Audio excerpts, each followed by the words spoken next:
Singit muna ulit tayo ng active module. Active module ng beta 3. Yan, sa mga previous vlog natin, kumuha ako ng tatlong beta 3 na U15A. Ngayon, ito naman, beta 3 na EB118A. Yan, AB118A na active subwoofer. Ha? Wala bang kwanto? Nakamono lang kaya ito? Nakamono lang pala ito. Okay, nakamono pala. Nakamono lang pala siya. Kaya pala sabi ko subwoofer lang, oh. Wala pala siyang high. Okay. Pang sub lang pala ito. Ngayon, apan combo namin ni Bossing, parang walang audio o parang walang power. Ano pagkasabi niya? Nakalimutan ko rin eh. Hindi ko na mahanap yung combo namin. Ngayon, ano ako napansin dito? Yung switch ng 110 and then 220. Yan, sira na. Pero pwede namang erektang 220 na lang yan para mas safe siya. Tapos, yan ito.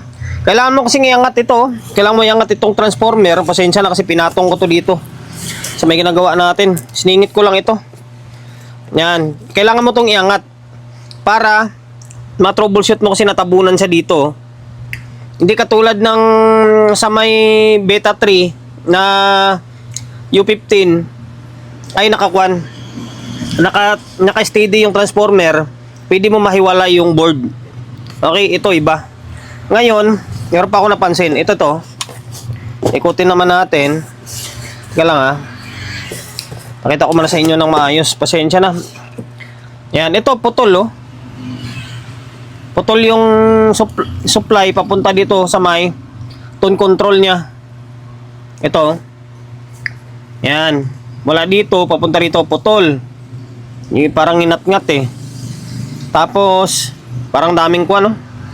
Yung mga rugby na binuhusan nila eh. Minsan yan nagiging sani ng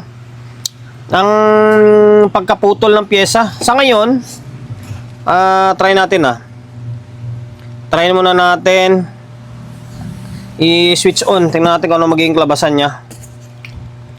Okay. Kailangan umilaw yung mga iilaw dapat yan. Ilan ilaw niyan? 4. Dalawang pula, dalawang green. Okay, ngayon switch on ko. Saan yung switch niyan? Ito. Umiilaw oh. Bakit umiilaw? Hindi kaya naka 110 to? Umiilaw eh oh. Dapat bababa yan Or may DC or may sira na MOSFET. Umiilaw naman yung 4 na ilaw. Okay? Ngayon, ito troubleshoot natin yan. Tignan natin kung ano yung pinaka problema niya. Bukod dun sa may putol-putol na wiring. May data pala siya dito. Yan, ito. Yung primary 115, white red 115, tapos isang white red is 115. Okay? Primary white red 150, white red 115. Okay, 115, 115. Ito siya oh. Itong puti and then pula 115 to. Tapos ito 115 to. Ngayon pinutol ko na siya. Itatapping ko siya ng maayos. Ang pagsamahin mo dito para magiging 230 siya o 250 o 300 man siya, dapat ito. Itong gitna na to, tandaan nyo, ito. Itong gitna na to. Yan, pagsamahin mo ito. Pagsamahin mo to, ito na magiging 0 250 o 230 mo. Yan, itong dalawa na to. Or either, pwede rin ito. Ito yung pagsamahin mo. Yan, ito pagsamahin mo, yung dulo-dulo na to, ito magiging 220 mo. Pero ang pinaka-the best na gawin dyan is itong gitna na lang para hindi ka maligaw. Itong pula-puti na to sa gitna, pagsamahin mo to, tapos ito maging 0 to 20. Okay, ngayon ipag-short natin to. Pinutol ko na, pinutol ko na. Yung tapping nila, mali to eh. Pinutol ko lang para hindi na siya mas awkward tingnan. Tsira naman na yun. Ngayon, yun nga sabi ko kanina na yung puti and then pula sa gitna is pagsamahin. Ito siya oh. Yan, pinagsama ko. Yung kulay itim na yan, sealant yan. Yan, pinagsama natin yung pula and then puti na sa gitna. Tapos ito na magiging 220. Yung puti na isa sa yung una, tapos yung dulo na pula. Ito siya oh. Okay? Yan, 0 to 20 or 0 to 20. Yung gitna is 110. Tapos dito natin sa kinunik. Kasi ito easy chord dito eh. Ito easy chord to. AC papasok sa may switch. Yan, yung double throw na switch. Tapos ito na yun. Ito papunta dito sa may puti. Yan, magiging 0. Tapos dito, yan, or 220. Yan, magiging 220 na siya. Okay, ayusin na lang natin yan. Tatali na lang natin maayos mamaya. Ngayon, kanina, umilaw yung bulb, di ba? May ilaw yun. Ngayon, pakita ko sa inyo. Pwesto natin ng maayos. Okay, plug in natin. Sana yung plug natin. Eto, plug natin siya dito. Okay. Ngayon, i-switch on natin. Switch on. Okay. Nakailaw yung pula and then green. Pansinin nyo, pinong-pino yung bulb oh. Di ba? Hindi na siya umilaw. Hindi na rin nagba-vibrate yung transformer oh. Kanina may vibration eh. Maaring good itong amplifier stage niya.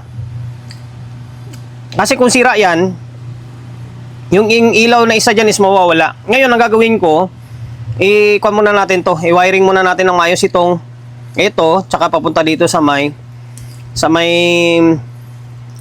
input niya. Okay? Tingnan natin kung ano magiging labasan, kung gagana. Sana yun lang yung naging problema. Yung dito na side, nagdugtong ako ng wire, panibagong wire. Kulay itim rin naman eh. Yung mga nakukuha rin sa ibang amplifier oh. Yan, ito siya oh. Pinutol natin tapos dinugtong natin dito. Yung kulay itim na yan, sealant yan. Yan na ginawa kong pang-insulate para mahiwalay yung hindi sila magka-short. Yan, kulay itim. Hindi na ako maglagay ng, wala kasi ako sinkable tube na maliliit ngayon eh. Hindi na ako maglagay ng sinkable tube, yan, sealant na lang.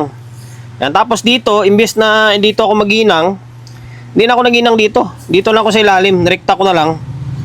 Yan, rekta na lang yan. Tapos nilagyan ko ng sealant na itim. Okay?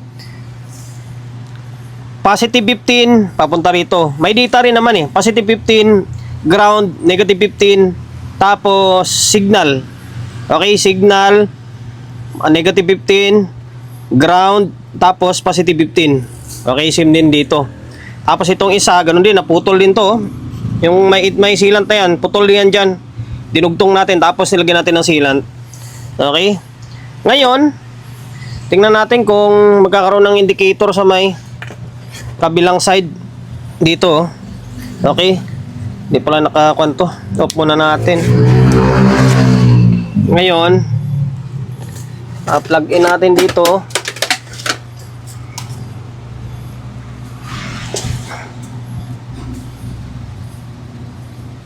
Tapos switch on.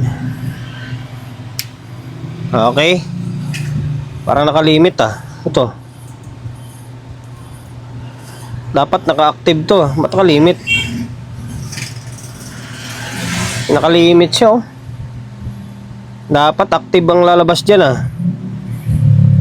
Di ba? Ba't nakalimit? Baka may problema yung amplifier stage pa nito. Dapat active ang lalabas ah. Nakalimit siya oh.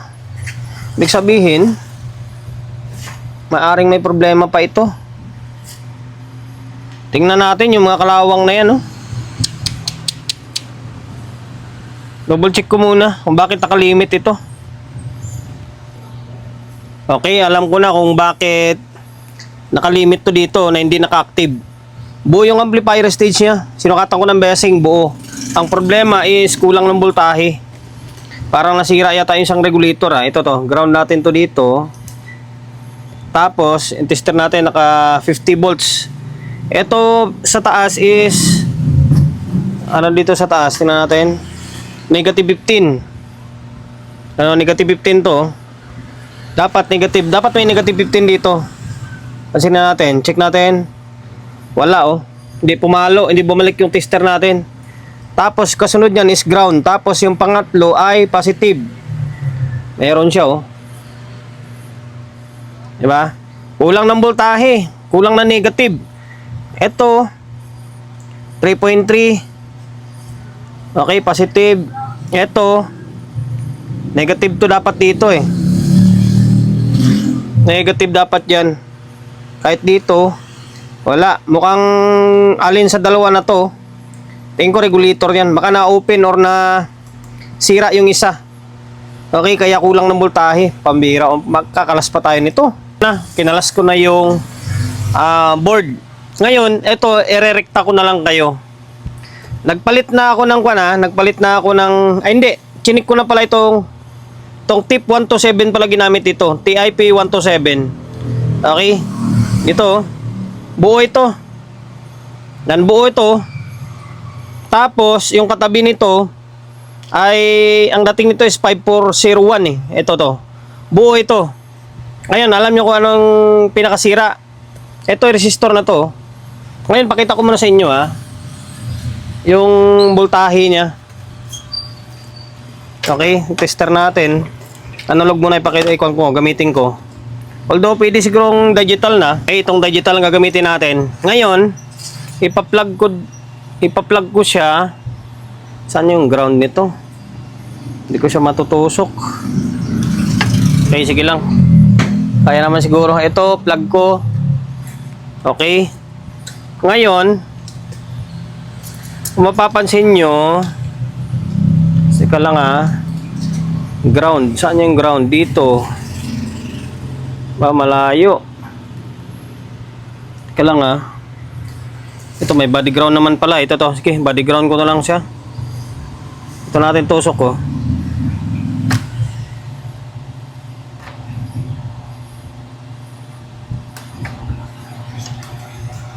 Okay.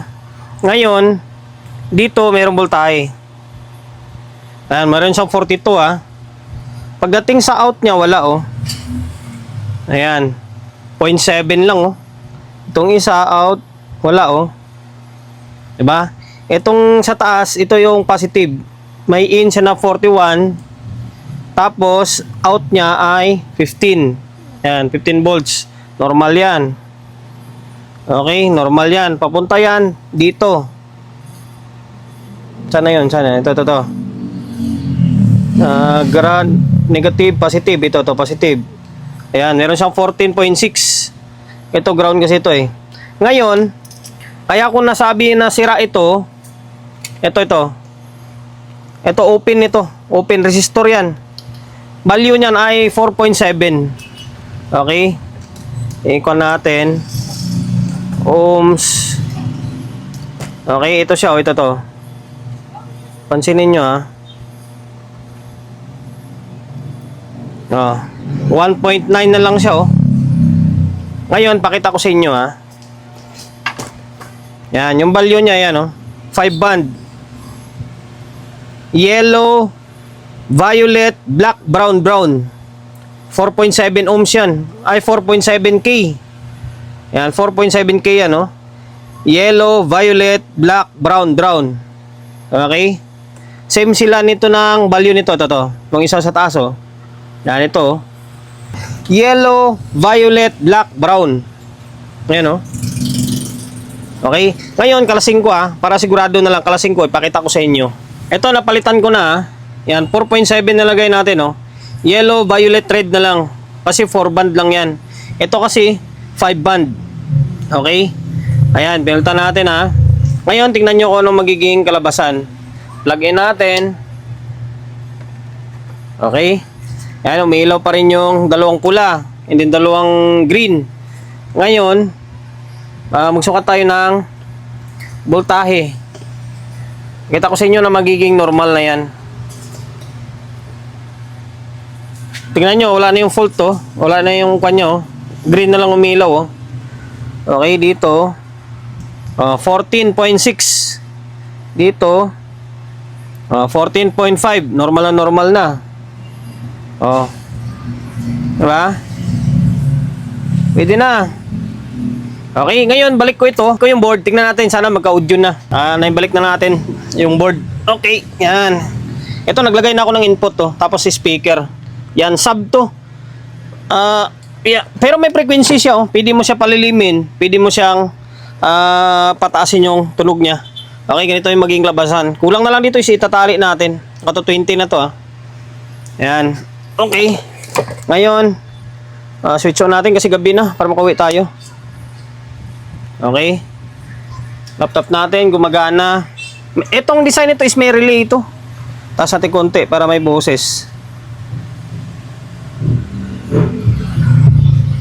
Yan, meron. Malalim lang yung tunog niya. Kasi kalabog lang eh, yung sub lang maririnig. Wala ang boses, lagyan natin. Wala talaga, hanggang 250 lang, oh.